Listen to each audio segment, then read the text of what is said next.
ನಮಸ್ಕಾರ ವೀಕ್ಷಕರೇ, ನೀವು ನೋಡ್ತಾ ಇದ್ದೀರಾ ಸುಮನ್ ಟಿವಿ ಕನ್ನಡ. ನಾನು ಶ್ವೇತಾ. ಹಾಸನ ಜಿಲ್ಲೆಯ ಇತಿಹಾಸ ಪ್ರಸಿದ್ಧ ಪುಷ್ಪಗಿರಿ ದೇವಾಲಯಕ್ಕೆ ನಟ ಡಾಲಿ ಧನಂಜಯ್ ಕುಟುಂಬ ಸಮೇತ ಆಗಮಿಸಿ ವಿಶೇಷ ಪೂಜೆ ಸಲ್ಲಿಸಿದ್ದಾರೆ. ಪತ್ನಿ ಧನ್ಯತಾ ಜೊತೆ ದೇವಾಲಯಕ್ಕೆ ಭೇಟಿ ನೀಡಿದ ನಟ ಧನಂಜಯ್ ಅವರಿಗೆ ದೇವಸ್ಥಾನದ ಸಿಬ್ಬಂದಿ ಗೌರವವನ್ನ ಸಲ್ಲಿಸಿದ್ರು.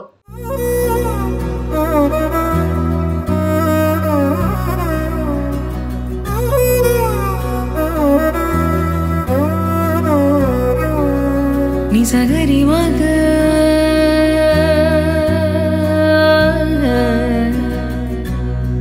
ನಿಸಗರಿ ಪಾಮ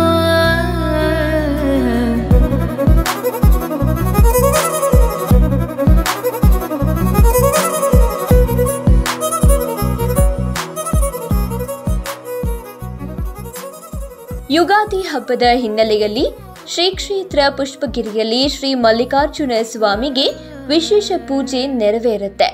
ಈ ಹಿನ್ನೆಲೆಯಲ್ಲಿ ನಿನ್ನೆ ಡಾಲಿ ಧನಂಜಯ್ ಹಾಗೂ ಪತ್ನಿ ಧನ್ಯತಾ ಪುಷ್ಪಗಿರಿ ದೇವಾಲಯಕ್ಕೆ ಭೇಟಿ ನೀಡಿದ್ರು. ಹಾಸನ ಜಿಲ್ಲೆ ಬೇಲೂರು ತಾಲೂಕಿನ ಹಳೇಬೀಡಿನಲ್ಲಿ ಶ್ರೀ ಪುಷ್ಪಗಿರಿ ಮಲ್ಲಿಕಾರ್ಜುನ ಸ್ವಾಮಿ ದೇವಸ್ಥಾನ ಇದೆ. ಶ್ರೀ ಪುಷ್ಪಗಿರಿ ಮಲ್ಲಿಕಾರ್ಜುನ ಸ್ವಾಮಿ ದೇವಾಲಯದಲ್ಲಿ ವಿಶೇಷ ಪೂಜೆ ಸಲ್ಲಿಸಿದ ನಂತರ ದಂಪತಿ ನೆಲದ ಮೇಲೆ ಪ್ರಸಾದವನ್ನ ಸ್ವೀಕರಿಸಿದ್ರು. ಹಳೇಬೀಡಿನಲ್ಲಿರುವ ಪುಷ್ಪಗಿರಿಯು ಒಂದು ಪುಟ್ಟ ಗಿರಿಧಾಮವಾಗಿದ್ದು, ಇಲ್ಲಿ ಹೊಯ್ಸಳ ಯುಗದ ಕೆಲವು ದೇವಾಲಯಗಳಿವೆ.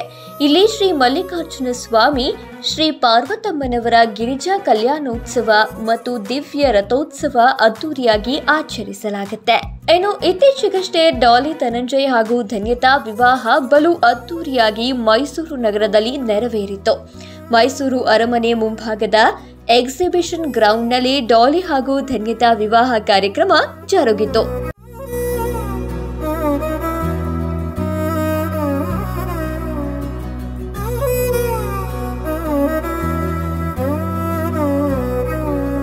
ನಿಸಗರಿ ಮಗ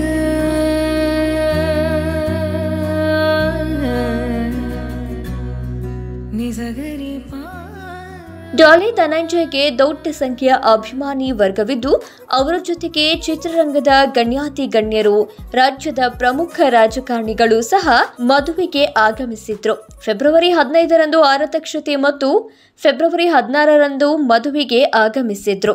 ಇದಕ್ಕಾಗಿಯೇ ಡಾಲಿ ಮದುವೆಗೆ ಅಂತ ಬೃಹತ್ ಗಾತ್ರದ ಸೆಟ್ ಅನ್ನ ಕೂಡ ಹಾಕಿಸಿದ್ರು. ಇದೀಗ ಡಾಲಿ ಧನಂಜಯ್ ಹಾಗೂ ಧನ್ಯತಾ ಅವರ ಮದುವೆಯ ಬಳಿಕ ಇದೇ ಮೊದಲ ಯುಗಾದಿಯಾಗಿದ್ದು, ಈ ಹಿನ್ನೆಲೆಯಲ್ಲಿ ಇತಿಹಾಸ ಪ್ರಸಿದ್ಧ ಪುಷ್ಪಗಿರಿ ದೇವಾಲಯಕ್ಕೆ ಇಬ್ಬರು ಭೇಟಿ ನೀಡಿ ದೇವರ ಕೃಪೆಗೆ ಪಾತ್ರರಾಗಿದ್ದಾರೆ.